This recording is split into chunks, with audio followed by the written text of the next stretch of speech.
Hello, this is a lecture series for Chemical Engineering Thermodynamics I, and right now we are at lecture 3A, which will be corresponding to chapter 3 in the textbook written by Professor Smith. The title of the textbook will be Introduction to Chemical Engineering Thermodynamics.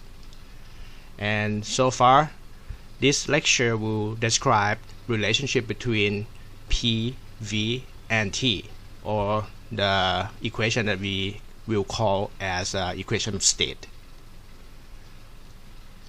Basically, what we described in the previous lecture is about how to calculate delta U and delta H, and these two numbers or variables will be plugged into the first law so that we can obtain the value of heat or work associated with the process that we are interested in. And these two are equations that we derived earlier, du and dH for any kind of system as long as the degree of freedom is 2.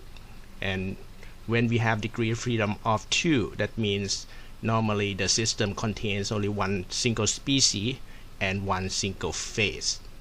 And at the end of the lecture 2b, we describe that this equation, the first part is derived as a heat capacity, but the second part requires some further derivation, and we will obtain these two equations at the end of lecture 5a.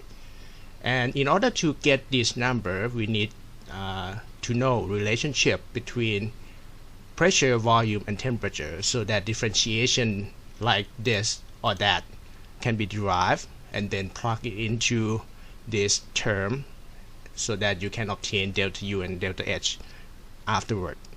So this lecture will be dedicated into the relationship among PVT so that these two terms can be easily found. Okay? And this relationship, as I told you, it is called equation of state, or EOS in short. We all learned from high school that pressure, volume, and temperature are correlated. Okay? And for any pure species, if the number of phases in the system is 1, the degree of freedom would be 2. So therefore, among these variables, PVT, only two variables are independent. That means you can state or you can fix only two variables. The rest must be calculated and comply with the first two variables that you stated. Okay?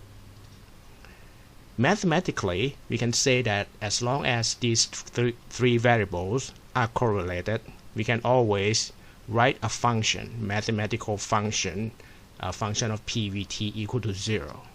A good example of EOS that you already know is ideal gas law. And in ideal gas law, PV equal to RT, if you rearrange the equation, you end up with PV minus RT equal to 0, just like this form. So any kind of mathematical function can always be derived into this form.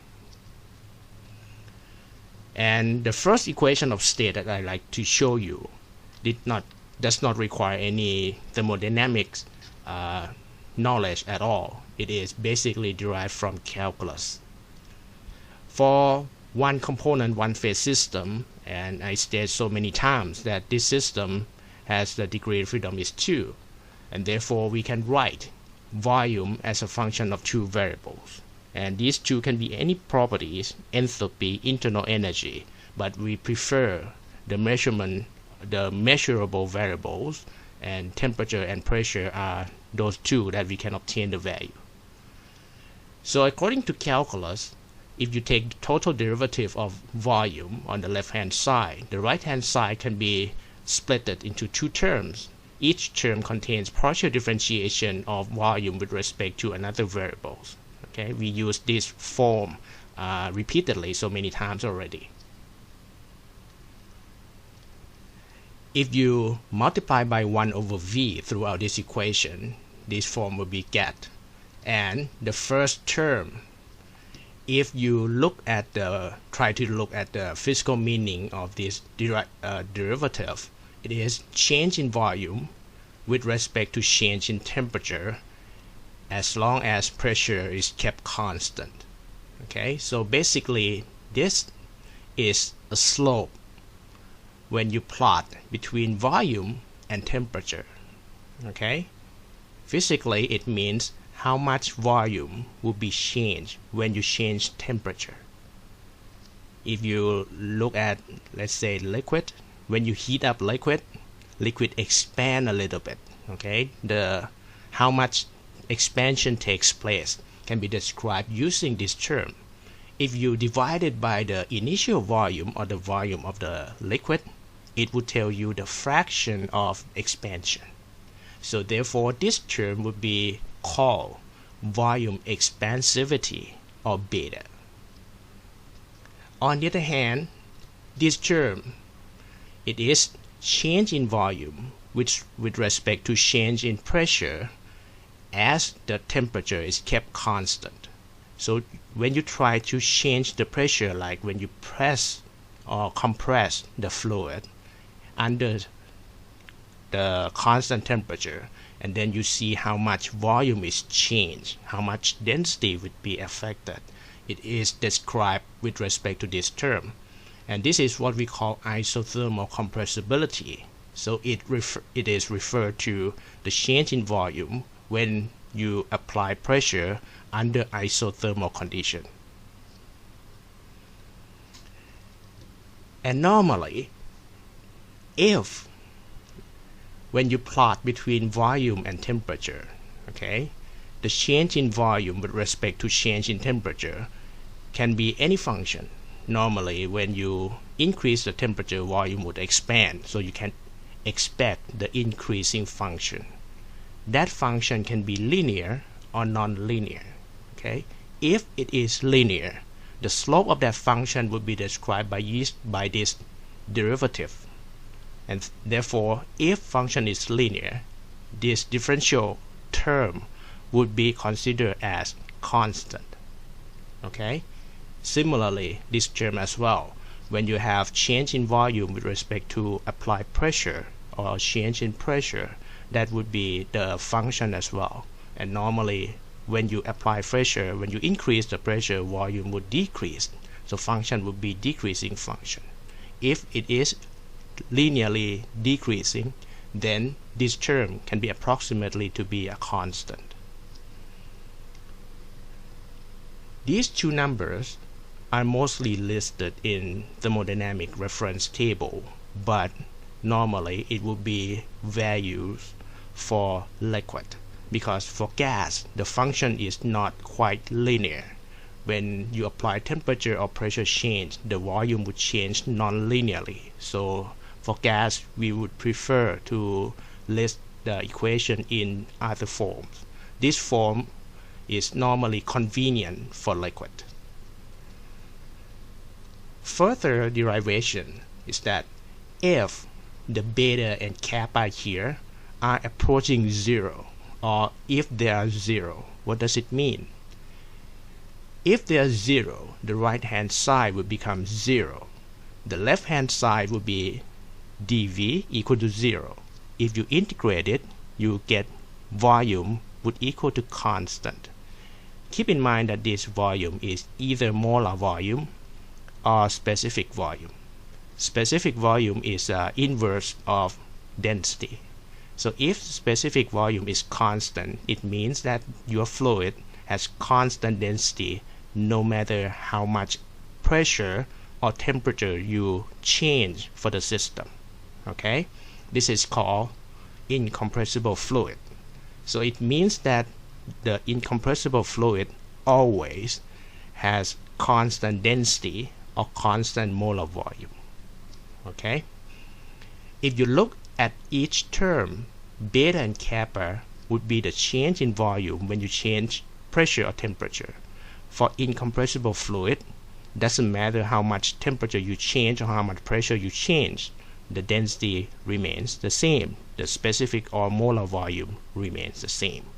Of course, there's no such thing as incompressible fluid in the real world. This is ideal fluid, but we can use this one as our approximation normally for liquid.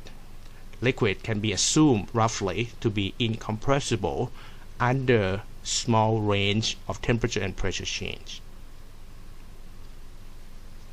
Now, the rest of this lecture we will try to introduce equation of state, but before understand the meaning of equation of state, you need to understand the physical meanings of the correlation or relationship between temperature, pressure, and volume of fluid.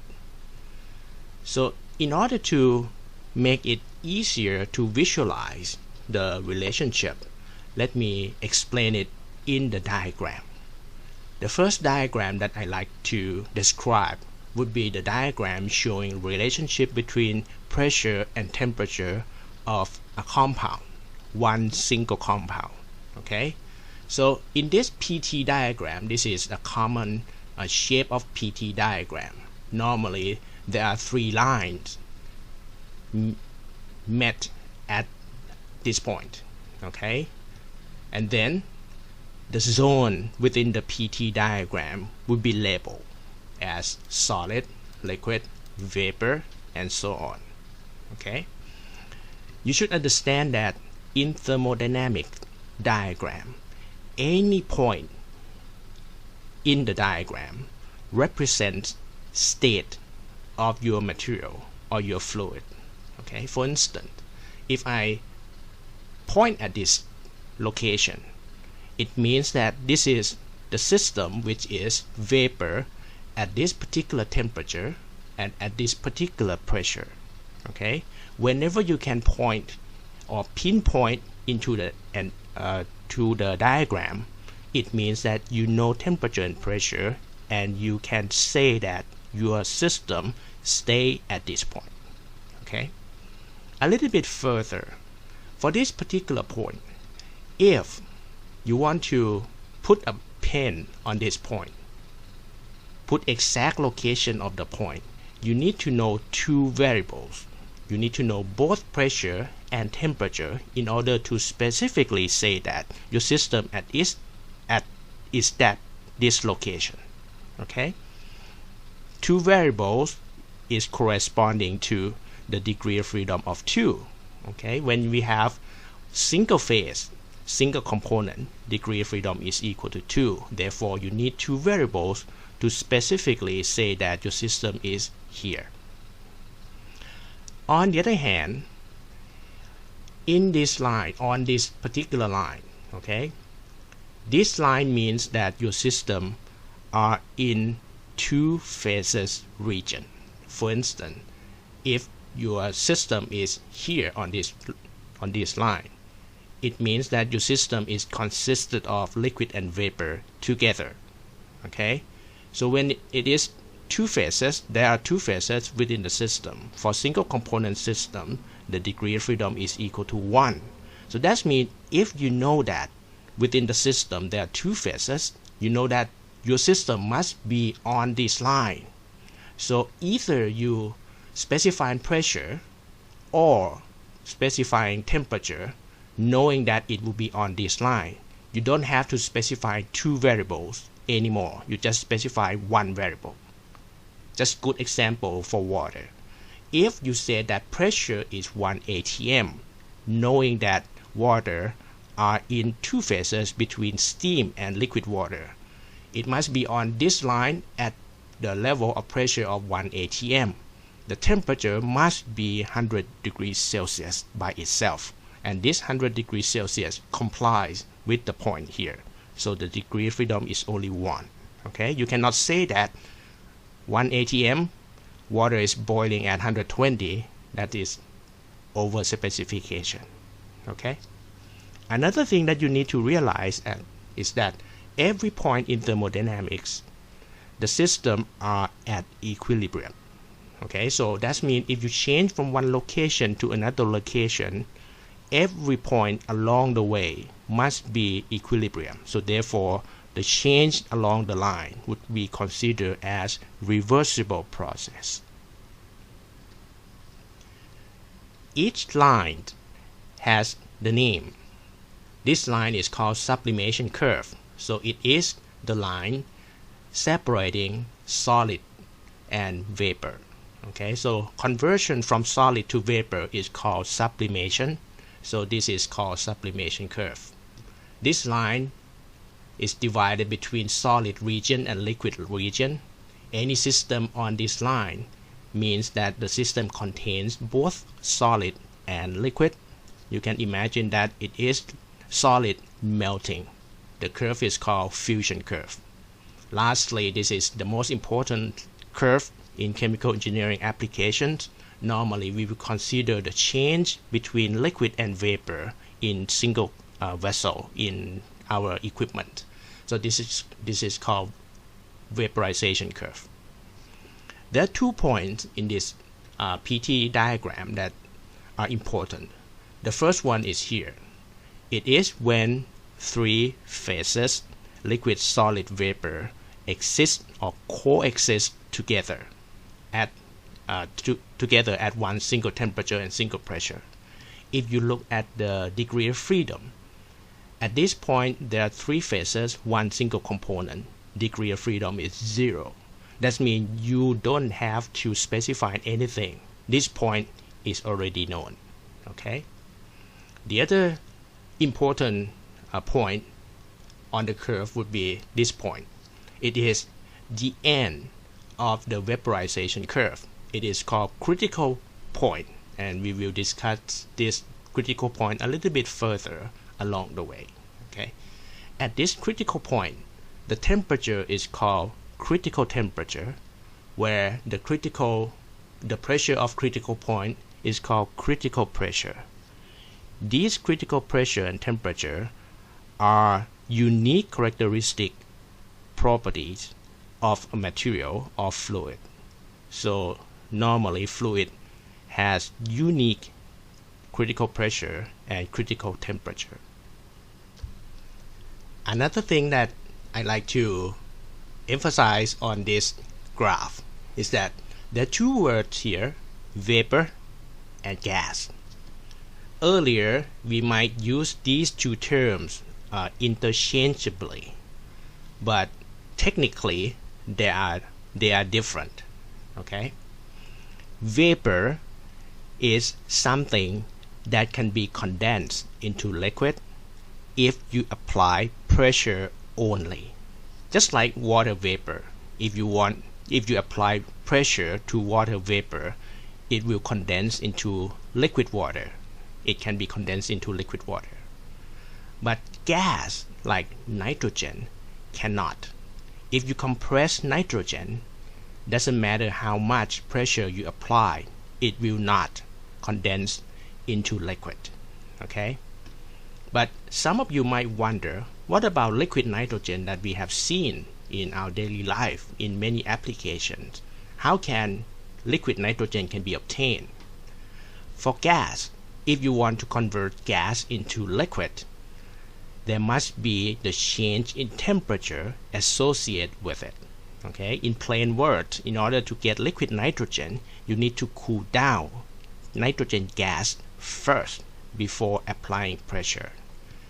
If you look at the diagram, okay, for vapor, when you increase the pressure only, it can go over into liquid region. But in gas, if you go higher in pressure, it does not reach liquid region. The region here is called supercritical fluid, and we will describe this region a little bit later. In order to convert gas into liquid, you need to lower the temperature. Okay, some condition you just lower the temperature and then it reaches the liquid region by itself. But for some condition, you may have to lower temperature and together increase the pressure afterward in order to reach liquid region. Okay? In order to make you understand or be able to visualize the system a little bit easier, let me put our system to be a piston like this. The fluid is inside the piston. Okay? If initially I have vapor, so inside here it is vapor, and I apply the pressure into the system. Now, if I increase the pressure, from our common sense, we will feel that the temperature inside must be increased. But if I want to keep the system to be at isothermal condition, so that means I want the temperature to be constant, what should I do? If you look at first law, this is our system, okay? When you push it down, it means you apply work to the system. The first law states that delta U equal to Q plus W. When you apply work, W would be positive. So therefore, you expect the temperature to rise because temperature is an indicator of the internal energy. So when you have increase in internal energy, then temperature would increase, right? But if you want temperature to remain unchanged, that means that you want internal energy to remain unchanged as well. From first law, in order to get delta U to be 0, when W is positive, you need Q to be negative. Physically, it means that you need to release heat to surrounding as you are pushing the piston down. How can we release heat? In plain word, it is called cooling. So we use some coolant outside, making temperature of the surrounding lower than temperature of our system. So therefore, there will be a heat transfer from our system out, keeping the temperature of our system to be constant. Okay? So if I increase the pressure, the state of our system here would have increase in pressure under constant temperature. So therefore, it should move vertically toward higher pressure. Physically, it means that pressure remains constant, but the temperature temperature remains constant, but you apply pressure. Pressure inside supposed to increase more and more. Okay. Once again, I like to emphasize that every single point along the way must be at equilibrium. That means you apply some small pressure, you wait until the system reaches equilibrium, and then you push it further, a little bit further, and wait again. So the whole process along the way is supposed to be reversible.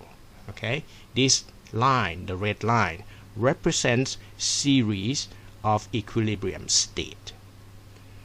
So right before the system reaches this black line, the vaporization line, the system remains totally as vapor. But when the system meets the vaporization line, when it is on the vaporization line, and then you leave the system until it reaches equilibrium, there will be two phases within the system, liquid and vapor together within the system. Okay? So this is called VLE, or vapor liquid equilibrium. If you push it further,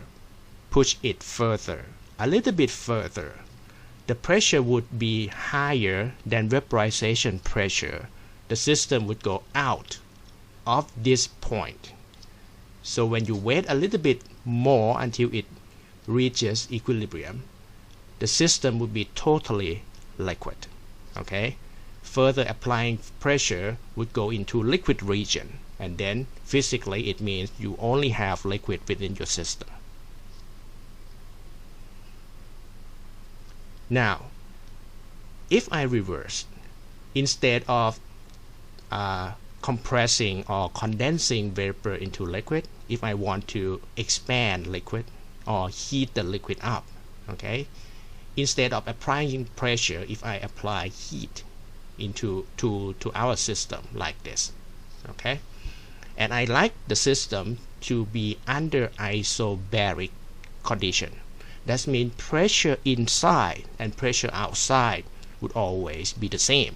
Okay, if according to this picture, it means that the pressure here is under atmospheric condition. So this level of pressure would be 1 atm.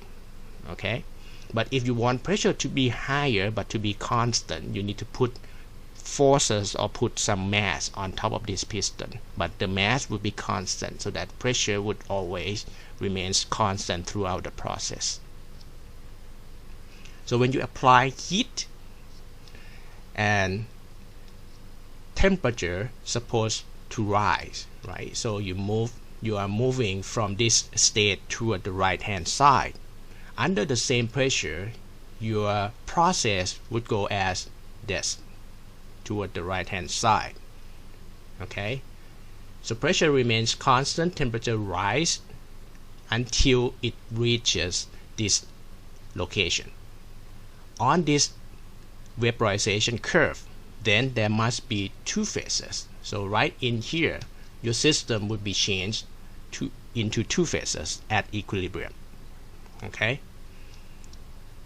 a little bit higher in temperature, then all vapor would disappear. What you will have would be completely complete vapor at temperature a little bit higher than that. Increase the temperature further until you reaches this dotted line, which is called critical temperature. Then your system becomes gas by definition. Okay,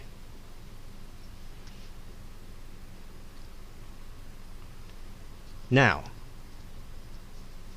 there's another diagram, very important diagram, called PV diagram.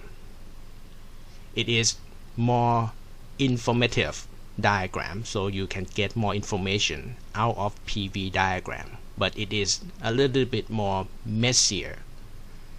So let me explain it together with PT diagram that we already described. Okay, so I will explain in PV diagram together with the cartoon down here, so that you can visualize what is happening and try to come together with the system on the PT diagram as well. The general features in PV diagram is this dome, okay, this curved line. Anything within this curved line or within this dome, you should have two phases between liquid and vapor together. So whenever your system is located inside this dome, then you know right away that you have liquid and vapor together. On the right hand side of this dome, it will be vapor. So this part of the dome is called vaporization line.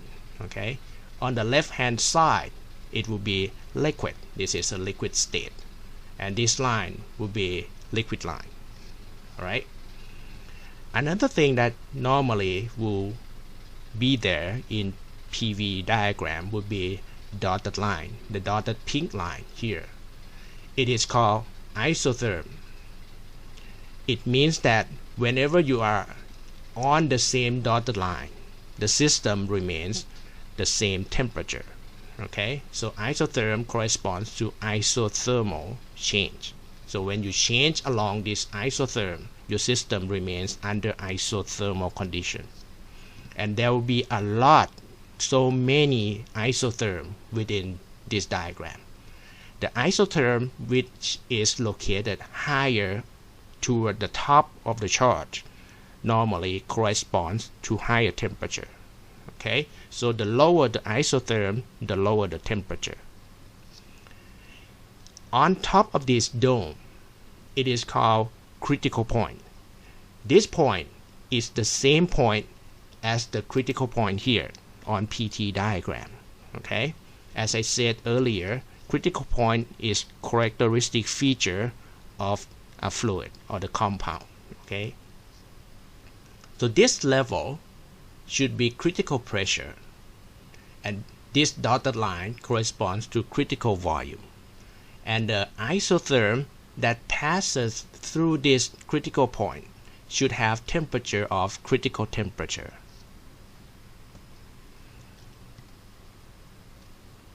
Now, if I start with the system here and try to move the dot toward the left-hand side under constant pressure, what does it mean? If you look closely, you see that the red line passes through the isotherm, which is lower and lower. Okay, so it starts from this isotherm ending up toward this isotherm, which has lower temperature. So moving like this corresponds to lower in temperature. Okay, so on one hand, you may say that you try to reduce the volume of the system under constant pressure. But technically, in order to reduce the volume without applying more pressure would be difficult to imagine. But if you look closely, you see that it goes at lower temperature too.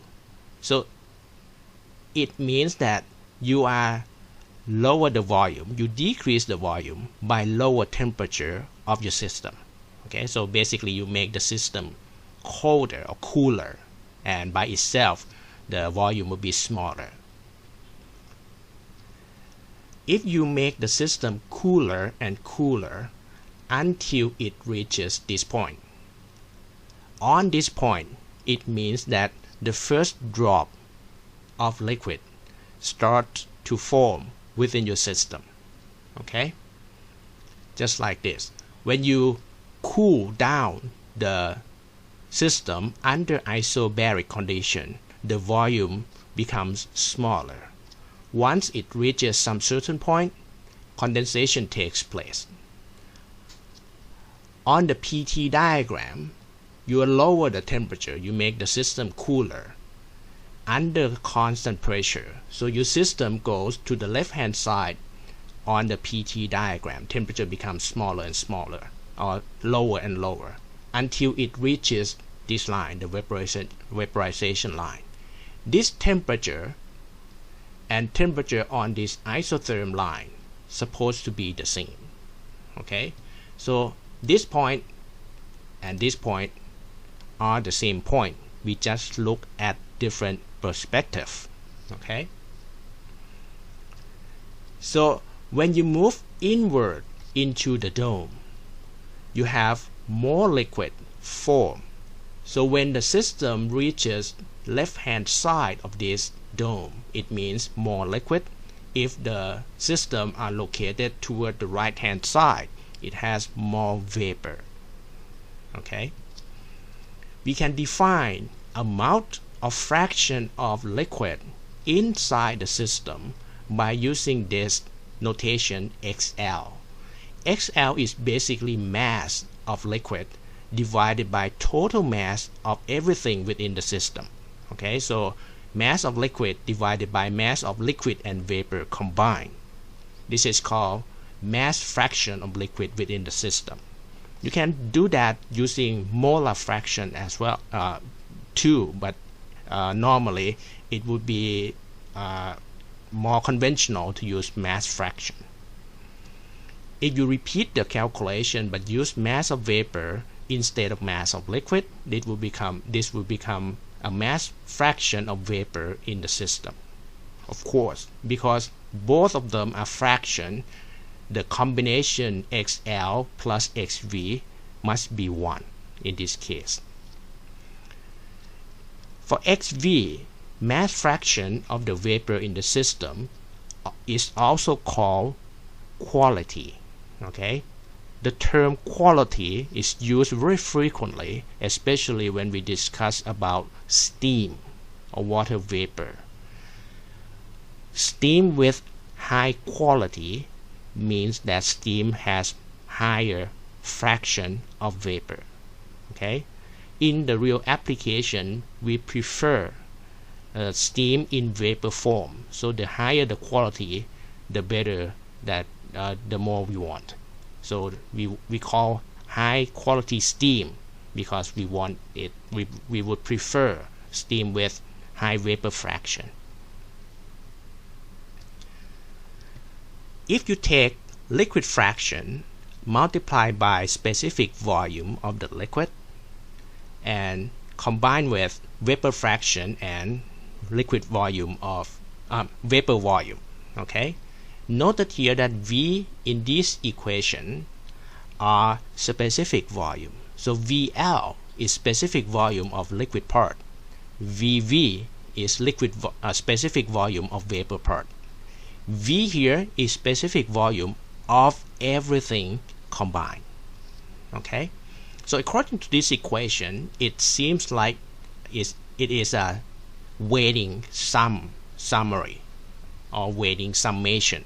Okay, if you have high fraction of vapor in the system, the overall specific volume of your system will approach the value corresponds to vapor.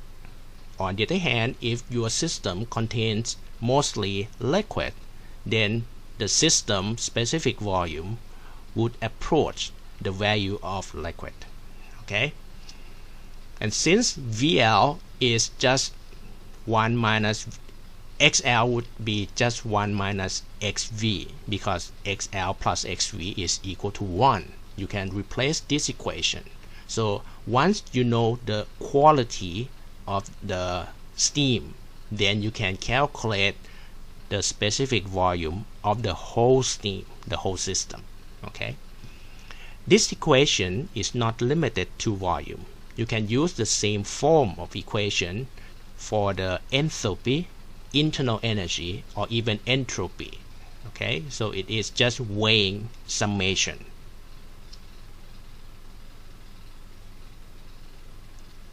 Now if I go toward the left hand side, our system becomes more and more liquid, and then after we reach this line, a little bit further out of this line, your system will become totally liquid.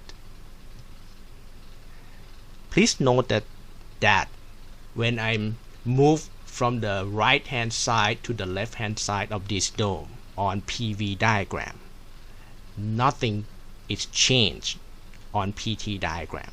Okay, whenever you are in this dome, your state would stay on this location.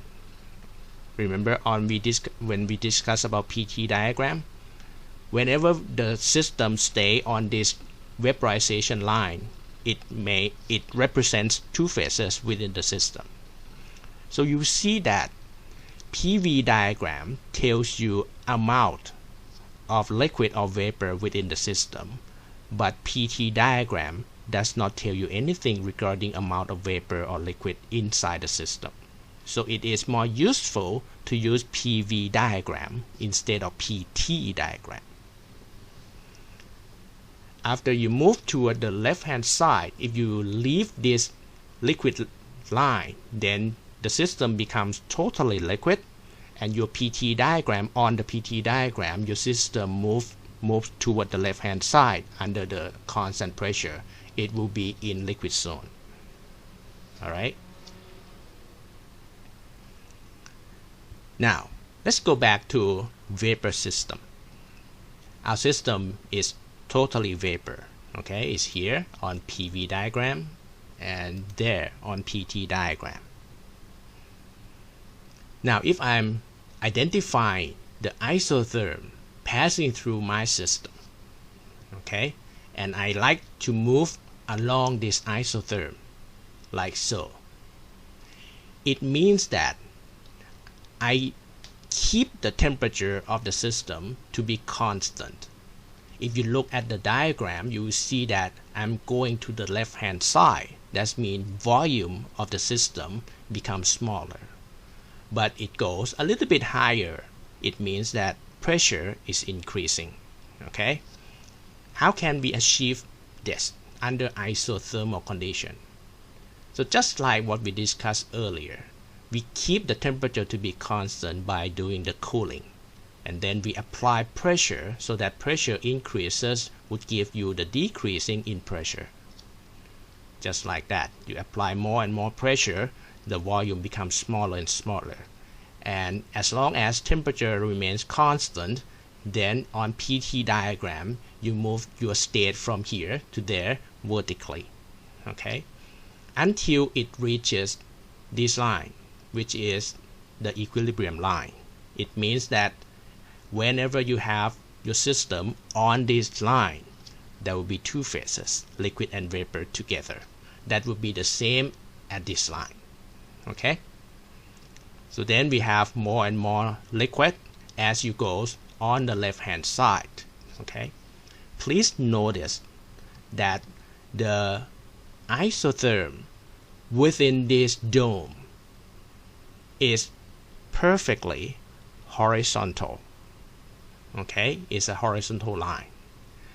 So that means during phase change from vapor to liquid, pressure does not change, okay. And by the fact that it is on the same isotherm, the temperature does not change either, okay. So the process of phase change takes place under isothermal and isobaric condition together, okay. If I go beyond the liquid line, it will go in the liquid region. Within this liquid region, either here or there, the pressure that we need supposed to be very large in order to compress vapor into liquid. And after you obtain the total liquid within the system, when you try to decrease the volume, okay, you need a lot of pressure. If you look at this line, you can see that the slope of this line is very steep. It means that the change in volume by very little requires a lot of pressure, okay. This is nature or natural behavior of liquid that I said earlier, that we can make approximation that liquid approaches incompressible fluid. That means it does not change the density no matter how much we want or we apply the pressure. So whenever we want to change the volume or change the density by very small amount, it requires a lot of pressure, okay. So this is what I said, the liquid is almost incompressible. So that's why the line here is very steep. Now let's go back again. Let us reset our system again. Now our system is within the dome. So therefore, it must have two phases, liquid and vapor together, okay. In this case, if I want to move the system on the PT diagram, it stays on this vaporization line because there are two phases together, okay. So if I want to move the system vertically, what does it mean physically? According to this graph, I'm moving the system upward. That means the pressure of system becomes higher, okay, but I keep the volume to be constant. This volume is the volume of the whole system. If you look, you see that I'm going higher and higher. The system line would cross the isotherm, higher and higher isotherm. That means the temperature should increase too, okay. So what does it mean physically? In order to increase the pressure but keeping the volume constant, it means that I'm locking this piston to stay at this position, but I increase the temperature maybe by heating the system, so temperature would increase. If the volume is kept constant by locking this piston, the pressure inside would increase by itself, right? So I'm applying heat, make the volume constant, and pressure inside would increase. If you look at this picture as this diagram. Along the way here, all the system remains under the dome. That means there will be two phases within the system along the way during the process. Okay? Until it reaches this point. If initially I put the spot here right underneath the critical point, okay? So the composition, the fraction of liquid and vapor is right here. So as long as I increase the pressure, the temperature would increase by itself. So this is essentially isochoric condition or a constant volume. As temperatures is increased, you can imagine that liquid, part of the liquid vaporize. Okay? Molecules within liquid would be very agitated and some of them would transfer over to vapor. The less molecules within the liquid makes the liquid becomes less dense. Okay? On the other hand, the movement of the molecules across the layer here to vapor means that the vapor becomes more dense. If you look from outside, okay, let's say if you imagine that the whole piston here is transparent, you can see this surface of the liquid simply because the difference of the density. Okay, so as the liquid becomes less dense and vapor becomes more dense, the surface here will become less visible. You can imagine to be something like this. Eventually, it will become equal from the vapor side and liquid side. They will become equal in density, and you can no longer observe the surface. Okay? This fluid has density lower than liquid, but higher than vapor. So it has the density somewhat in between. Okay? By itself, it can still flow like liquid, but it can still disperse like vapor. This is what we call critical fluid at this position. Okay? Sometimes if the pressure is even higher, the fluid becomes what we call supercritical fluid. Okay? So the good thing about supercritical fluid is that it has flowability like liquid, but it has ability to disperse in solid or in very small pores like gas or vapor. So it is used in the industry for extraction, like when you want to obtain decaffeinated coffee, you can use supercritical fluid of something inert like carbon dioxide to enter the coffee bean and extract caffeine out. Okay, it would be very effective. Now if you notice the PT diagram, okay, earlier we stay on this location.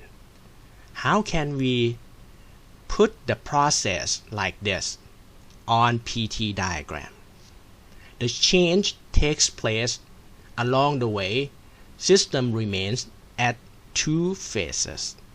So that means the change of this location or this state supposed to follow this vaporization line, because when you go out of this vaporization line, it means the system becomes only single phase. So essentially you go this way. Okay,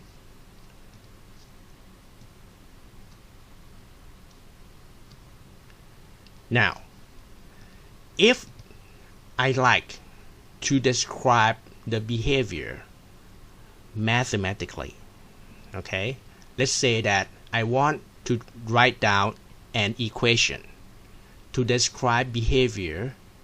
Let's say just start with this red line. If this red line is what the mathematical model predicts, the dotted line, the pink line, is actual behavior of our substance. ideally we like our mathematical model to represent the dotted line perfectly. Okay, in this case the red line and the dotted line are superimpose each other perfectly. Okay, but you will notice that the normal behavior of a compound is very hard to predict, because the function, if you go back here, this is normal behavior, the dotted line is real behavior.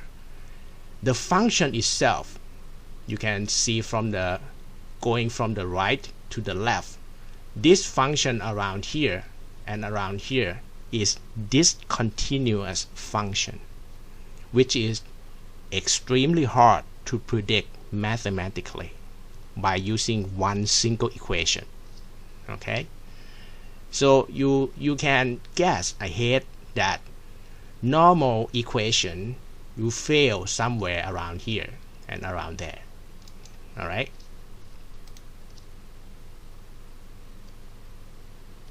so this red line represents pressure as a function of volume under constant temperature. Let's start with constant temperature condition.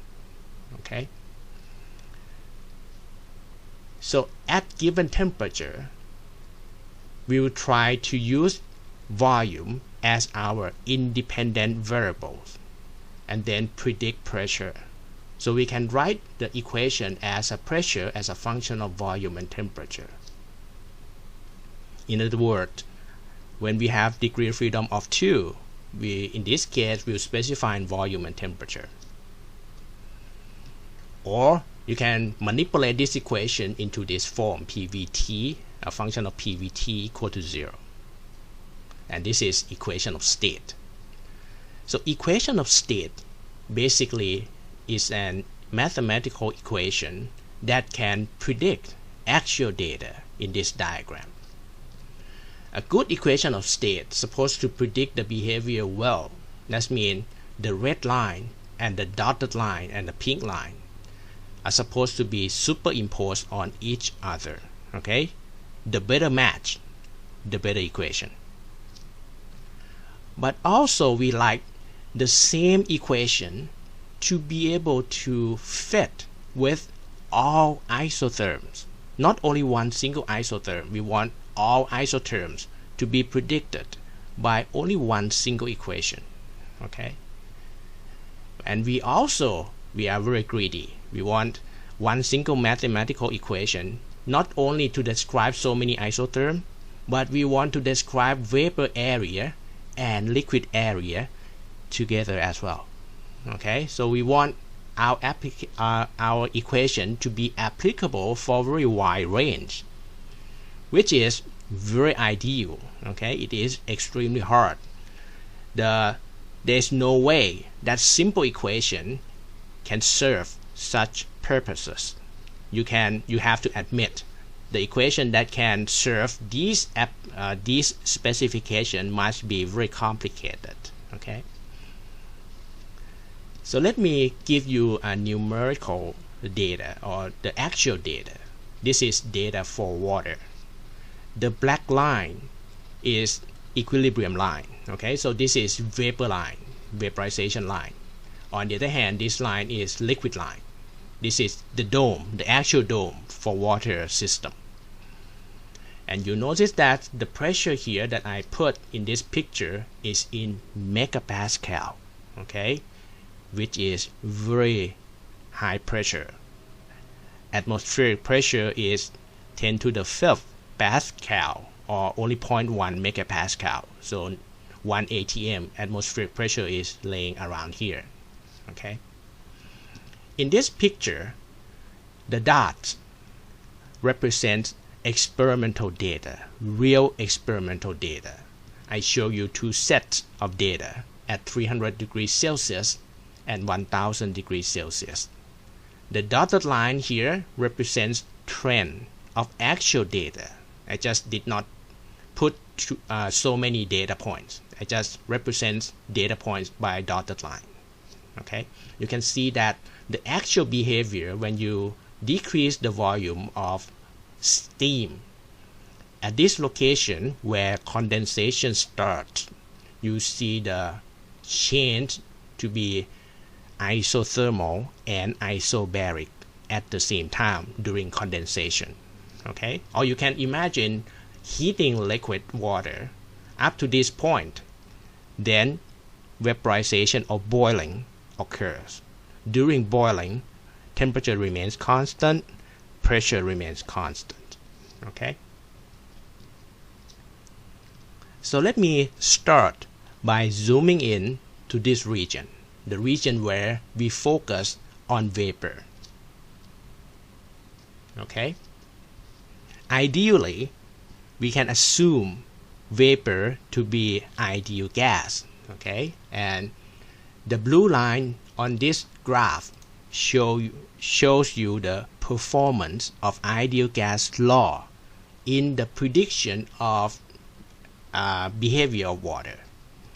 You can see that the blue line here, for this line which corresponds to data at 300 degrees Celsius, the blue line is very good around this area, but it is less good, or there's some error around here. So when the volume becomes smaller and smaller, your ideal gas law would provide not a good prediction. There will be some error, but the error is not that much. It's still acceptable. Okay, but comparing to the data at 1000 degrees Celsius, now you can no longer see the blue line because ideal gas law fits the data almost perfectly. Okay, so from this you can learn that if you want to use ideal gas law, the higher the temperature the better, and the higher the volume, the larger the volume, the better. When you squeeze the system down to small volume, then you must be aware that ideal gas law would give you some error. Along the way in lecture 3b, we will discuss the equation that is a little bit more complicated than ideal gas law. One of them is called Van der Waals equation. Another one is called Penn-Robinson equation. Okay, you can see that these two equations are much better than ideal gas law. Okay, they are able to predict the data for both temperature very well. All right.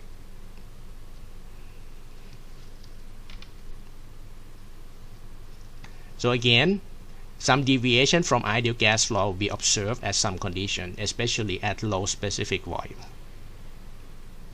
Now, if I move even lower in specific volume, let me focus on this area. I replace or zoom in into this area. Now you can see that the prediction of ideal gas law is wild.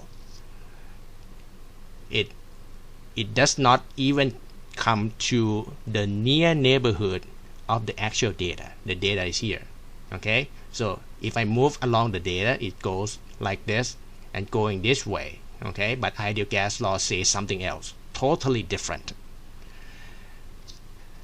So it is very bad at low molar volume or low specific volume. Okay, this is an limitation of ideal gas. Anything near the condensation would be very bad to use ideal gas law. You have to use something else. But if you consider Van der Waals equation and Penn-Robinson equation, you can still see that it is still very good, especially for Penn-Robinson. Until this point, almost predict the same condensing pressure. Okay, but as I mentioned earlier, not only we want the equation of state to predict one single phase, have a better performance in one single phase, we want the same equation to predict several phases together. Okay, so we want the green line to fit the liquid line as well. So let's see how it performs.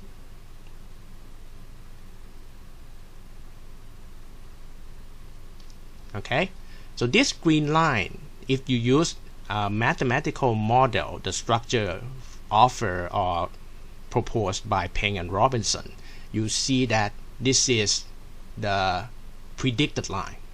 Okay, if you ignore this area just for a moment and focus on this line, okay, you can at first you can see that it goes vertically almost just like the same behavior. It just predicts the volume a little bit off than it should be. Okay, but in general it can still predict liquid behavior. In terms of steepness of the line, the model can still offer this behavior, but the exact number is not that good.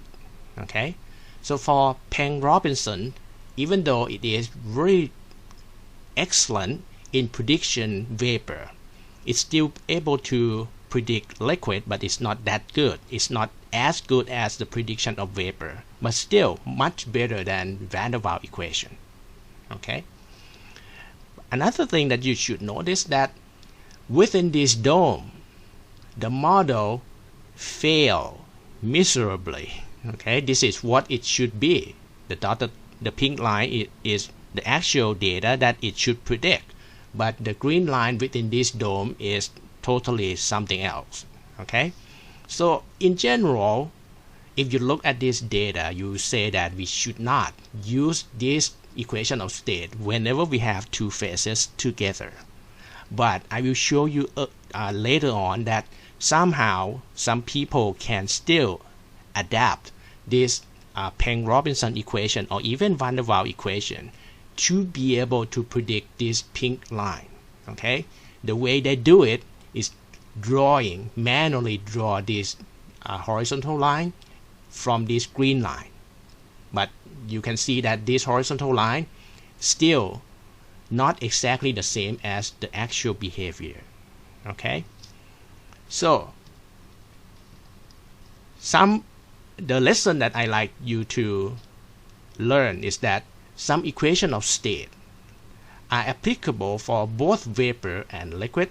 Okay, although it's not very good at some certain point, especially when we try to use them to predict vapor and liquid equilibrium, but still we can have some tweaking to make the equation applicable to some sense. Okay, it's better than nothing, but it's not that good.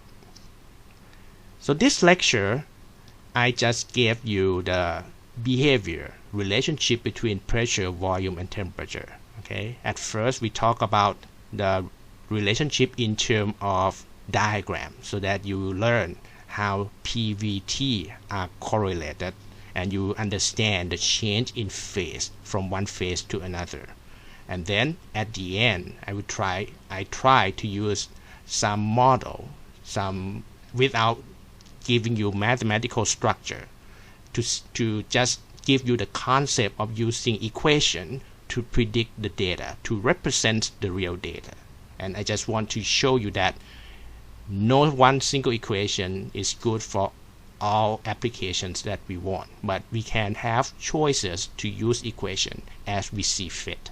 So when you want to use the equation of state, you need to be very aware of how good each equation represents the real data. Okay, so we are at the end of the clip. See you on the next clip. Thank you for watching.